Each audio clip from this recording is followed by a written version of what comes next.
योगी राम सुरत Kumar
Gurudaya.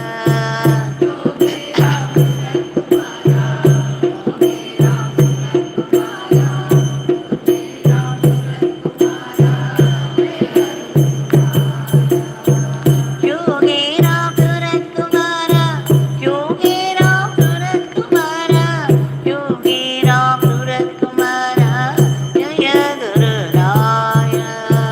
Surat Kumara, Yogi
भगवान श्री योगी राम सूरत कुमार की जय। सर्वां Yogi Ram Surat कुमारार्पणमस्तु। We all know very well that it is by His grace that we have been able to do this Nama Sankirtan for 1 hour in His powerful shrine. Now, Bhagavatam says there are different ways of worship. The first is Shravanam, that is listening to the stories of God, the stories of Mahatmas. The next one is Sankirtana, that is chanting the name in the form of Sankirtan. It goes on like this. Now, of all that, the 9 types, the first 2 are very well recommended. By listening to the stories of God, the stories of Mahatmas, we develop bhakti. Otherwise, bhakti wouldn't come. What do we know about God? So if you want to know something about God or Guru, you have to attend satsangs, where there are stories about the glorious stories of the Mahatma or God.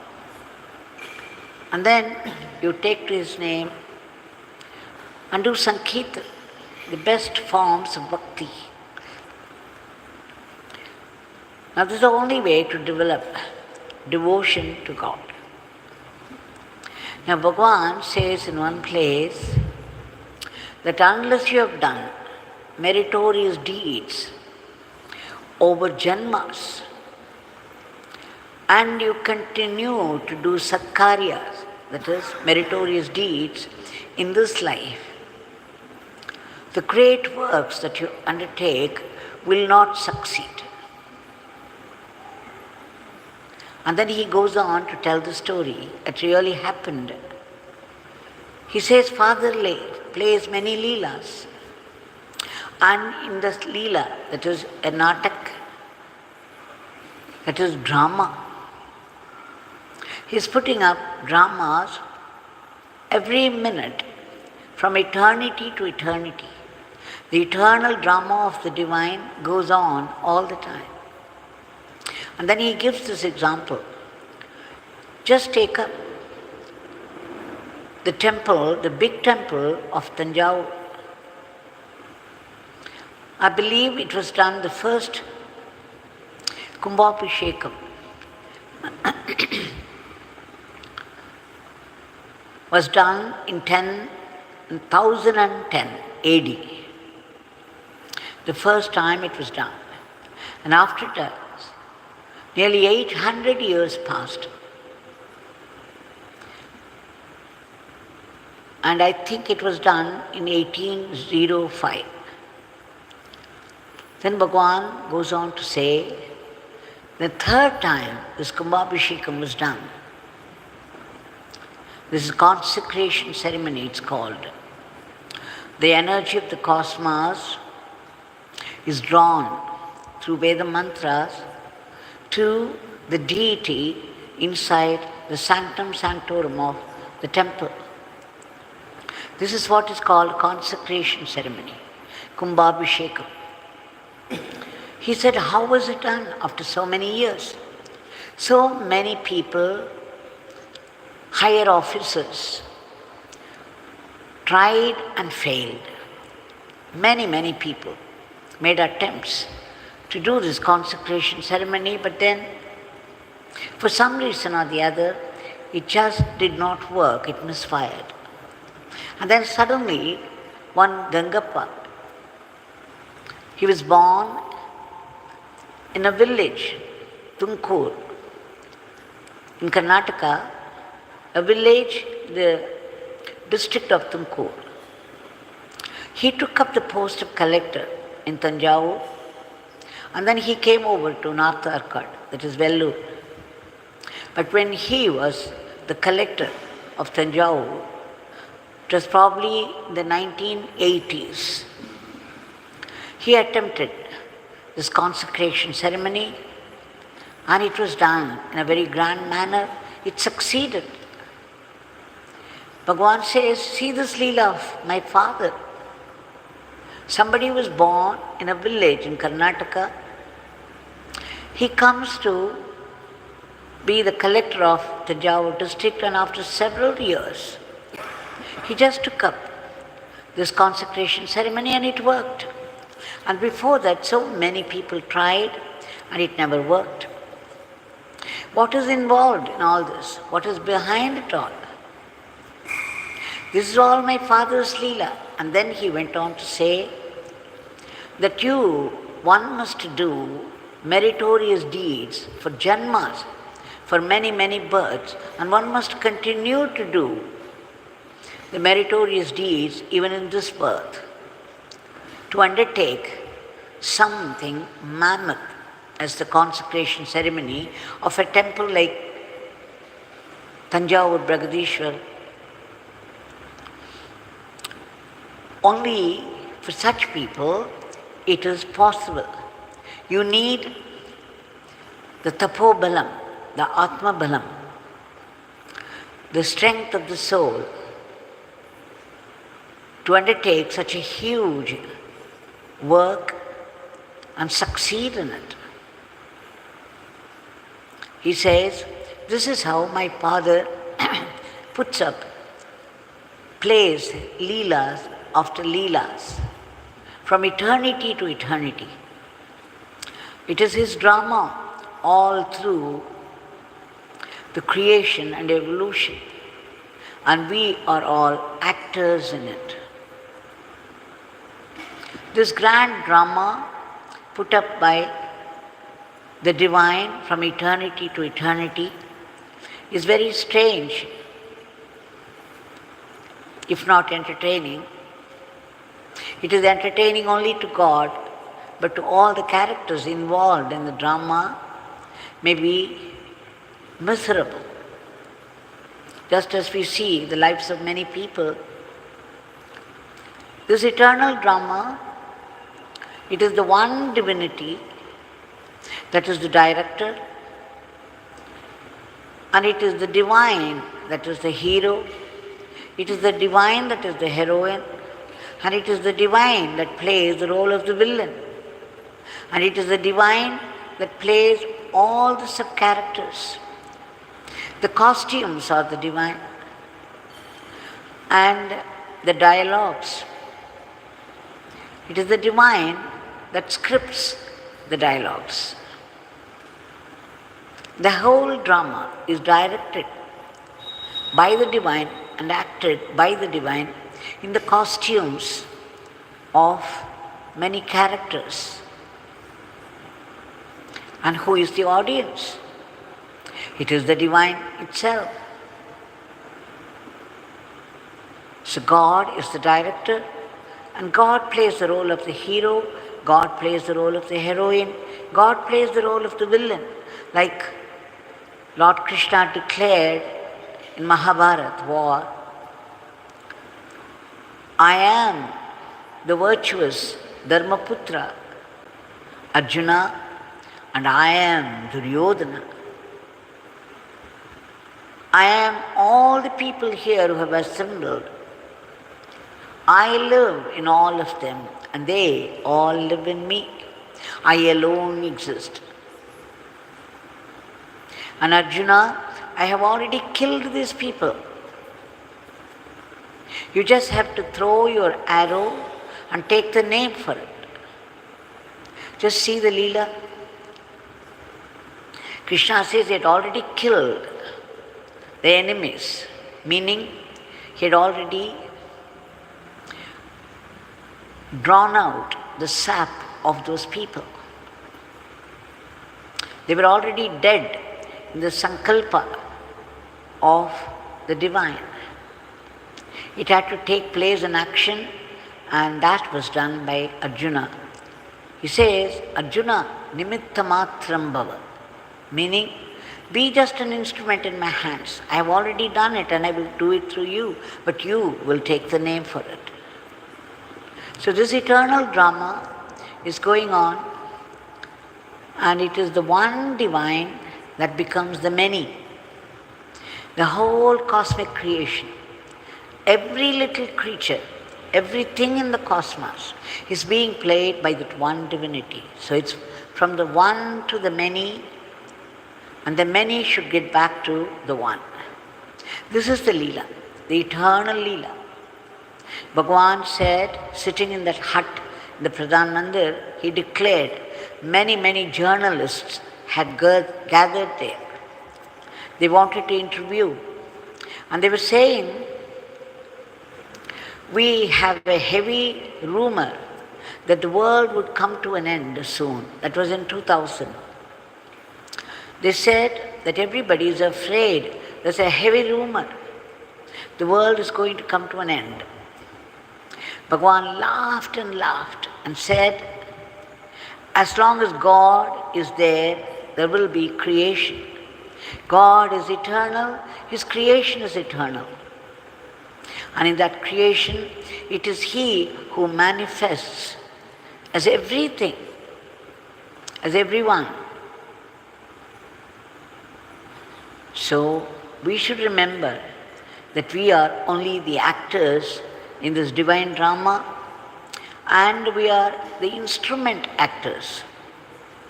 It is the divine that resides in our heart, inside. It activates our body, it activates our mind and intellect and intelligence, and it activates our very breathing. It is the divine that created this body, and it is the divine that puts the breathing in the body, and it is the divine that is sustaining this breathing. And one day, the divine, we do not know when, will remove it from the body. And the body is only a costume to the divine, and it's playing the roles of all the creatures. It is the divine, it is the supreme God who plays the role of a bird, who wriggles in the form of a worm, who flies in the form of a bird, who sways in the wind in the form of a tree. And it is He who blablas in the form of human beings all the time. If only we knew the secret, this fundamental secret of life, we would know that everything is only Maya. He alone is the only truth. So, as long as we feel that we are individuals, and that we are thinking, we are speaking, and we are acting, we also have to make effort to do meritorious deeds, to do satkaryas that would earn us a lot of spiritual merit. And it is this merit that helps us in achieving success in our every endeavor in life. You know, sometimes a student writes so well,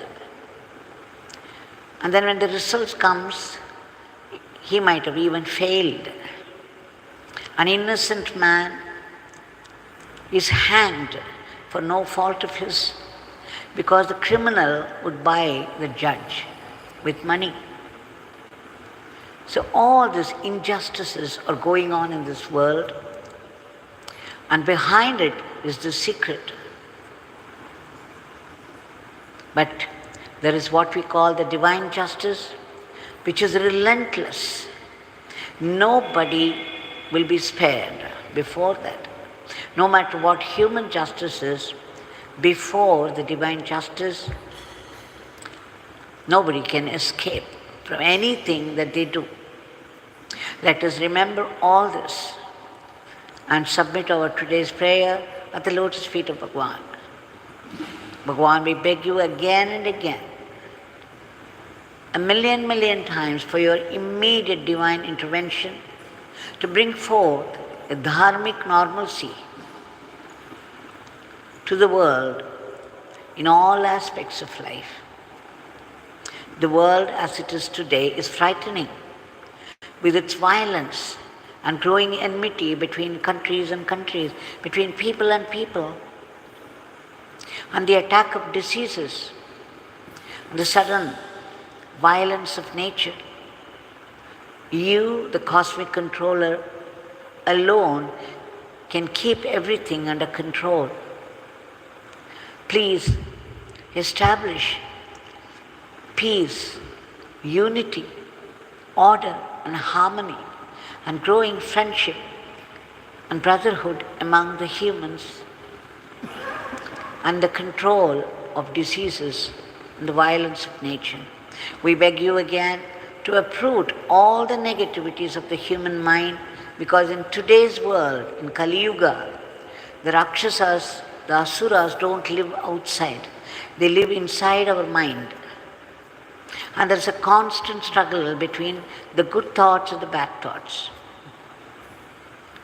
Only Bhagwan can destroy them. And we beg you, Bhagwan, to reach out to all those people who have been stranded in varied parts of the world for some reason or the other, caught in the net of suffering, unable to get help or protection. They may belong to any country, they may speak any language, they may belong to any religion, but they need our grace very badly. We beg you to do the needful. We also beg you to protect all those unselfish people who have been working hard for the sake of the others. Please protect them from unhealthy aspersion, unhealthy criticisms.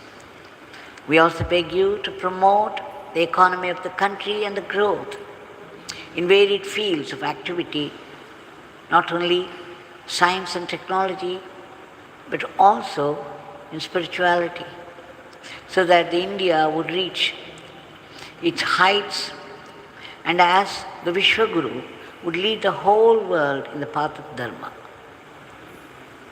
We also pray to you in all earnestness and sincerity for ceaseless chanting of your powerful name and unbroken remembrance of your leelas and teachings, so that we'll be able to assimilate it and bring out as spontaneous actions, as sattvic instruments in your hands. Bhagwan, please bless us so that we run our everyday life as an offering to you, and that we be not caught by the snares of Maya. We seek the ultimate bliss and peace, but then we need to be purified. We take refuge in your powerful Nama and its ceaseless happy chanting and the joyful service without any unhealthy competition or jealousy, and that in the spirit of surrender to you. Above all, we have to practice this acceptance. Acceptance of what? Whatever life brings to you at any moment, be it a joy or sorrow, know that everything comes from the source, from the divine.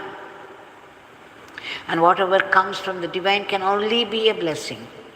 But it's a blessing in disguise and meant for our spiritual growth and closer kinship with God. Knowing it and practicing it, we will be able to purify ourselves, and then we will know, we can detect the powerful, vibrant presence, living presence of God everywhere and everything. Bhagwan, please bless us and enable us to see your sankalpa, your will behind all the happenings of life. And more importantly, we should be able to detect that hidden grace even in the most devastating experiences of life. Instead of resenting you and putting the blame on others for our own failures. We should be grateful to you, knowing that even the adversities are of our own making, and that you will convert them into great blessings out of generosity and love.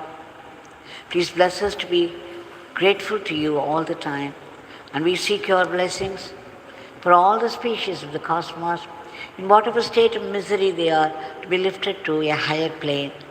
And finally, we who have been seeking only solutions to our daily problems in life, seek now the solution of that which is behind the whole creation, which is the ahankar, the ego, our selfishness. So if we want liberation from the vicious cycle of birth and death, we should be free from the tyranny of the ego.